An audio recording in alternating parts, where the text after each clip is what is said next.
This presentation is for 2024 big game hunting season proposals, Green River Region, Mountain View Kemmerer Wildlife Biologist District. So an overview of the state, the Green River Region is in the southwest corner. And the Mountain View Kemmerer Wildlife Biologist District is in the western part of the Green River Region.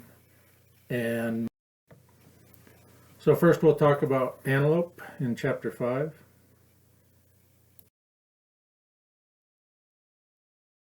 The Uinta Cedar Mountain antelope herd is hunt areas 95 and 99, and it's all this country south of Interstate 80. This herd is managed under recreational management guidelines. That means we're striving to maintain a buck-to-doe ratio of between 30 and 59 per 100. Currently, this population is below the objective of 10,000 animals. Although the winter conditions last year in 22-23 were severe in hunt area 99, they were actually pretty moderate in hunt area 95. That's because many of those antelope migrate down to Twin Buttes area, down towards Manila against Flaming Gorge, where there's a rain shadow effect, and don't tend to get much for winter mortality out there. In fact, of all the radio collars we had out there, we did not have any winter mortalities last year, so that was kind of a bright spot for antelope. We do have a history of damage issues on private irrigated lands, so we're proposing to reinstate Type 7 harvest in hunt area 95 just due to those few damage issues, but very low license number at 25 for that hunt. Our buck-doe ratios are at 44 per 100. This is a little bit low for this area. This is due to the missing yearling bucks in hunt area 99 that would have been fawns and had died in that winter of 22-23. Fawn ratios are low at 39 per 100, but that's actually fairly average for this area. Hunt area 95 is pretty dry and low productivity, so it tends to maintain fairly low ratios.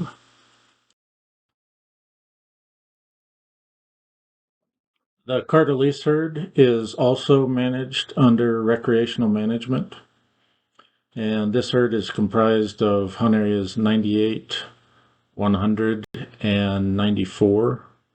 This is kind of an interesting herd because areas 98 and 100 are managed very differently than 94 is. Due to competition concerns with Wyoming range mule deer winter range, we don't want a lot of browse competition in 98 and 100, so we intentionally harvest that very aggressively to reduce that competition. Whereas 94 does not have that issue, and it's more classic antelope habitat, and we manage for a higher density of antelope there.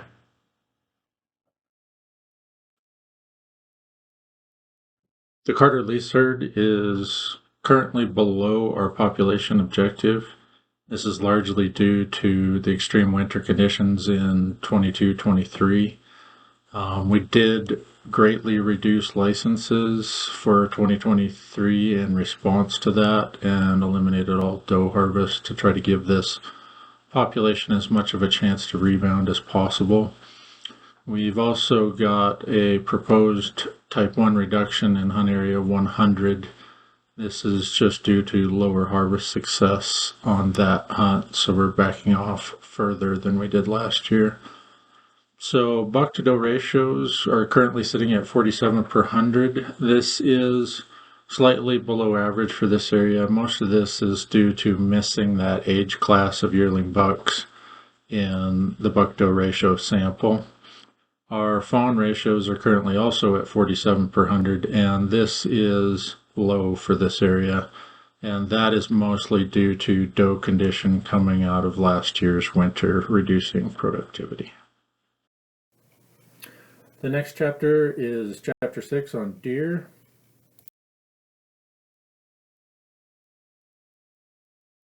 the Uinta deer herd is made up of hunt areas 132, 133, and 168.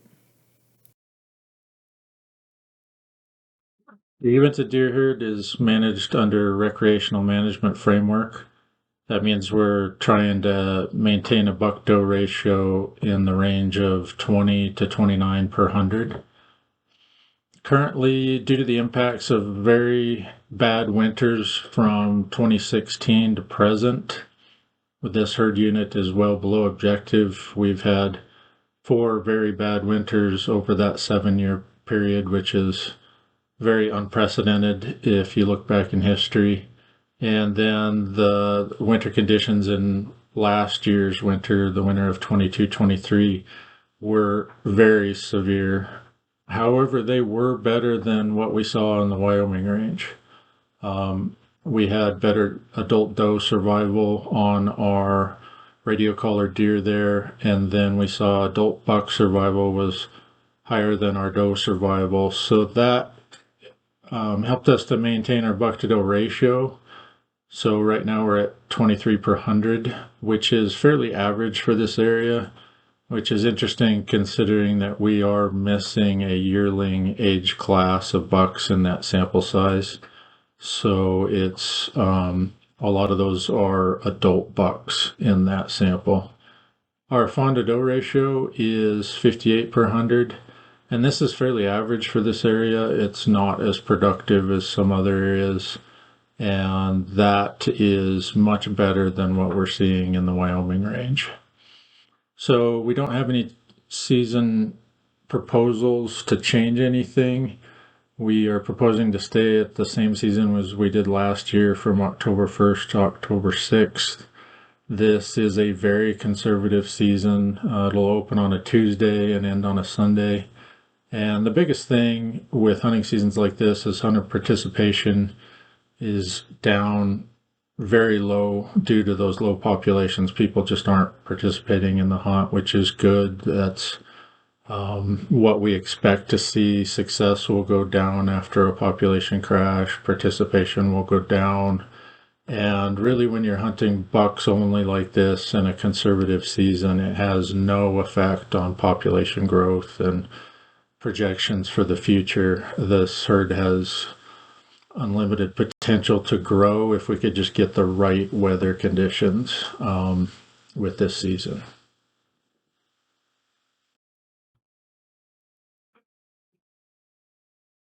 The next herd in this district is the Wyoming Range mule deer herd. In this presentation, I'll just cover the Green River portion of this herd, and that is hunt areas 134 and 135. And this would be the southern end of Region G general licenses.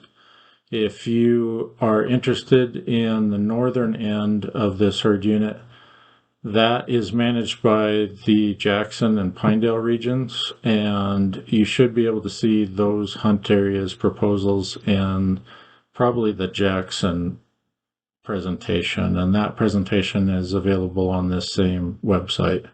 And that would be for hunt areas 143, 144, and 145. This herd is managed under special management. That means we're trying to maintain a buck-doe ratio of between 30 to 45 per 100.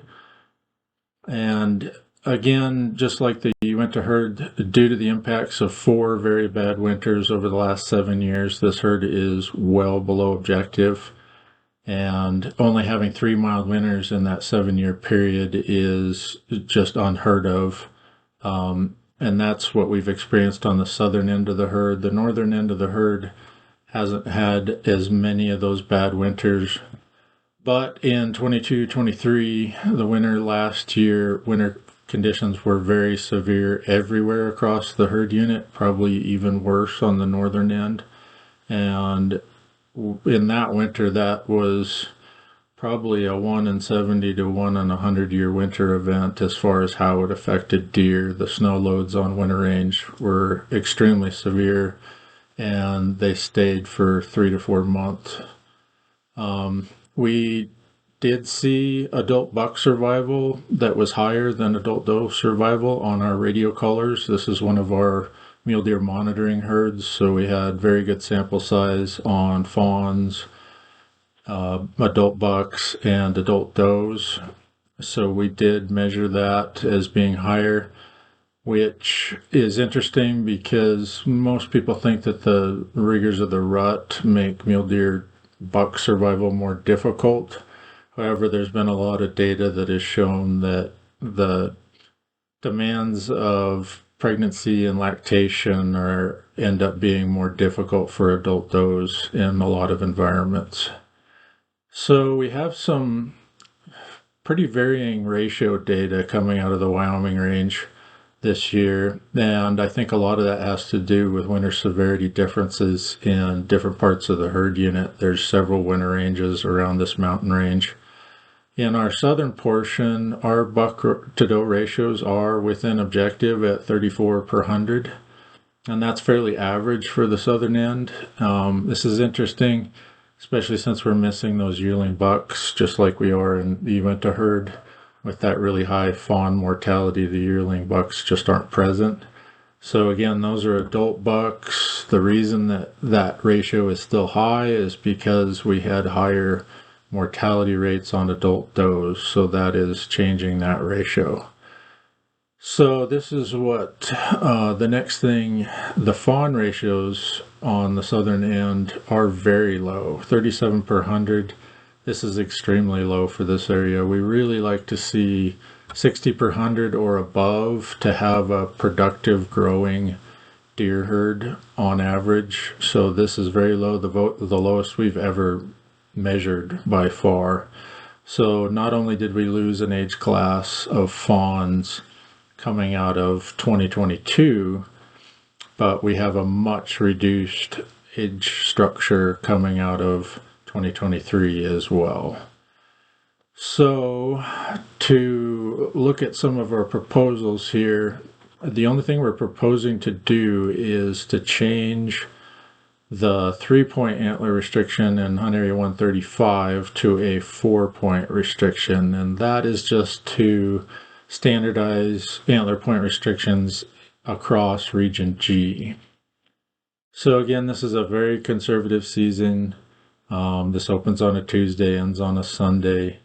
Hunter participation and success is very low due to the low population, and will continue to be that way for probably 1 or 2 more years at least, until we can get this herd built back up. We really need some wet summers and some mild winters to get good fawn production and good survival to rebuild this herd. Our most recent population estimate for the entire herd puts it around 11,000, which it's very unfortunate that we're down that low in this spectacular herd, but it's still a big enough herd to support hunting bucks only on these conservative seasons. So we just need time to rebuild with some positive weather.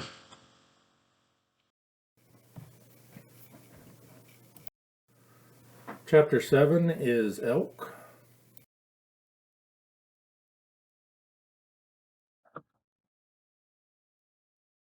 The Uinta elk herd is made up of hunt areas 106 and 107, and those areas are south of the interstate, south of Evanston, and southwest of Green River.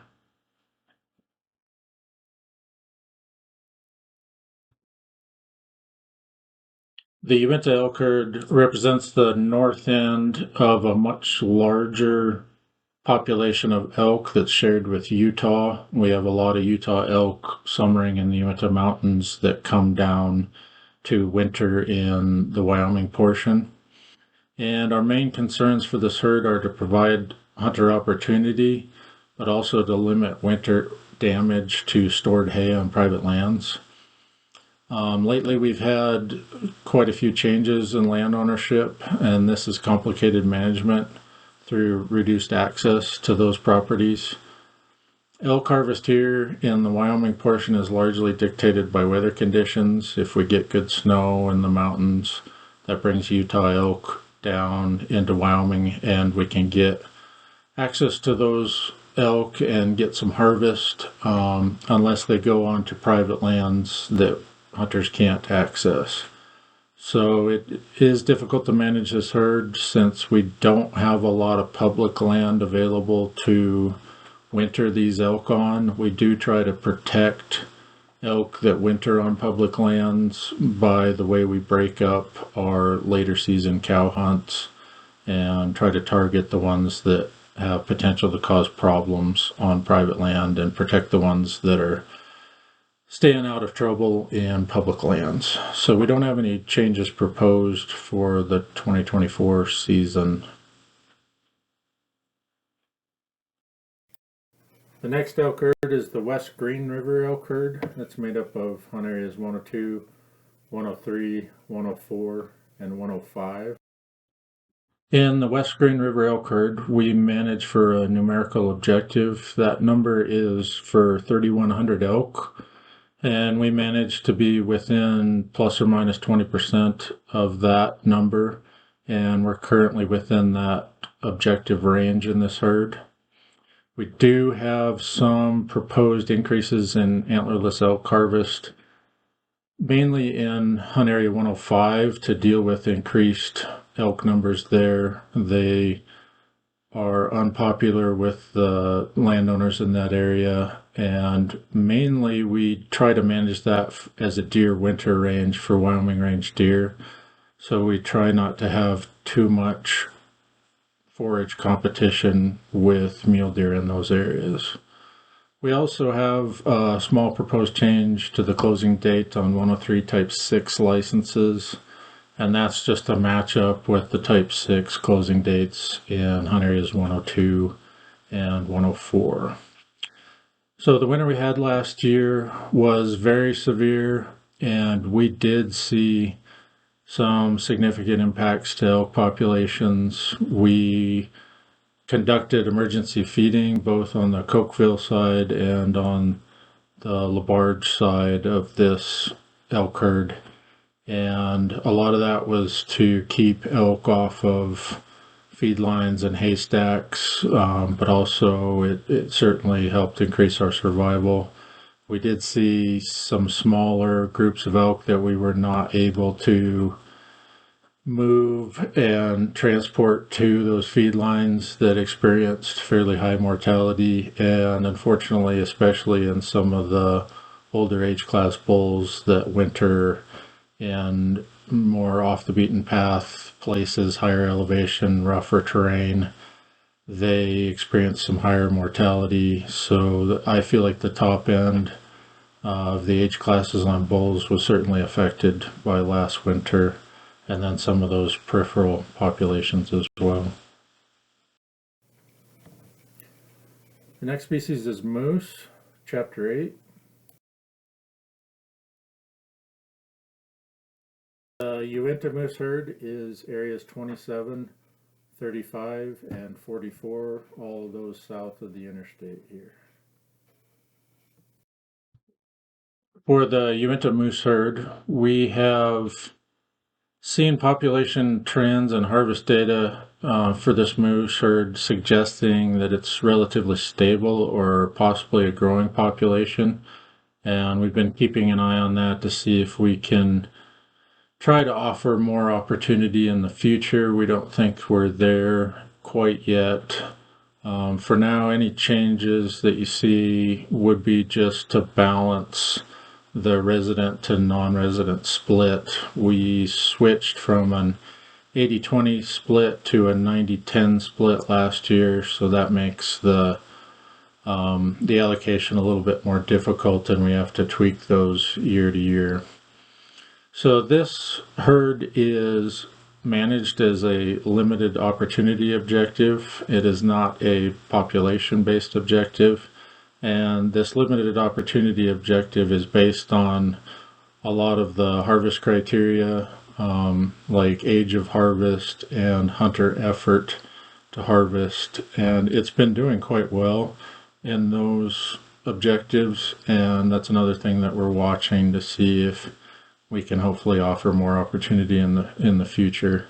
So the winter we had last year in 22-23 actually had a very low effect on moose survival. In fact, in several places, it appeared that moose did quite well and possibly even better. We haven't flown a moose survey recently here, but field evidence showed that our calf ratios were actually improved, and I think sometimes the cold conditions do fairly well for moose at dealing with their tick load and parasite load. So Area 44 is listed as part of this herd unit, but it's actually hunted in conjunction with the Lincoln moose herd. So if you look at Hunt Area 33 out of the Lincoln moose herd, that's hunted together with Hunt Area 44. So here we've got the Lincoln moose herd, which is Hunt Areas 26, 33, 36, and 40. In the Lincoln moose herd, we do have a population objective of 1,000 animals. And we know that we're still below the population objective. We have seen some improvement in this population and some growth that we're pretty excited about. And next year, we're going to do a complete siteability survey on this herd to see where we're at. We're hoping that we can document some increased population and maybe offer more opportunity in the future for hunters. We do have a few antlerless licenses available in a few different spots in this herd unit. They are very limited. There's only 10 in the entire herd unit, and they're in place to deal with specific impacts to riparian vegetation and damage to private land, stored crops, fences, things like that. So those are really isolated to certain specific spots and shouldn't affect overall population performance and growth in here. There are a few changes for this year that's just a difference in how the resident to non-resident allocation is divvied out, and specifically in Hunt Area 26. And that's just to deal with statewide, the change from 80-20 split to a 90-10 split between residents and non-residents requires some tinkering with those allocations every year to make everything balance out. We do have one extra portion of 2 different hunts in 26 that's proposed to deal with a specific long-term private land damage that's occurring in August in the LaBarge Creek area. So hopefully that'll give existing license holders a chance to go out early and help this landowner with their damage issues. So last year's winter, 22-23, had really low effect on moose survival in this herd. And just like in the winter herd, I feel like it actually helped these moose. They seem to be healthier and doing just fine. They tend to yard up in willow stands or in serviceberry, mahogany, sagebrush, and bitterbrush type habitats, and do quite well even with high snow loads. They're really built for that type of environment. And it really showed. Just this winter we did some classification flights for moose along with our Wyoming range deer surveys, and found a bull cow ratio of 68 per 100, which is about average for this herd, and quite good. And the great thing is we saw a very good cow-calf ratio of 46 per 100, so that's really encouraging. If we get good survival on those calves, that we'll see population growth in this herd and hopefully be able to offer more licenses in the future.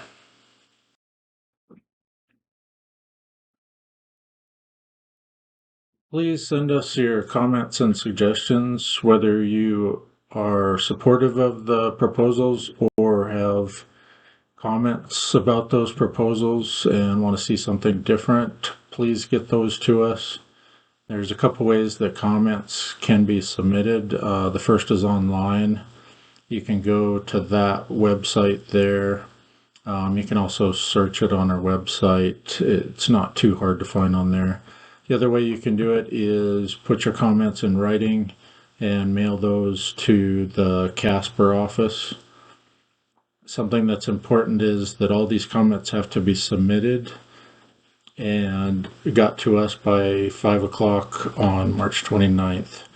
And those have to be compiled and gone over, and then they're gone over by the game and fish employees. They're also gone over by the commission. So that's pretty important to get those to us.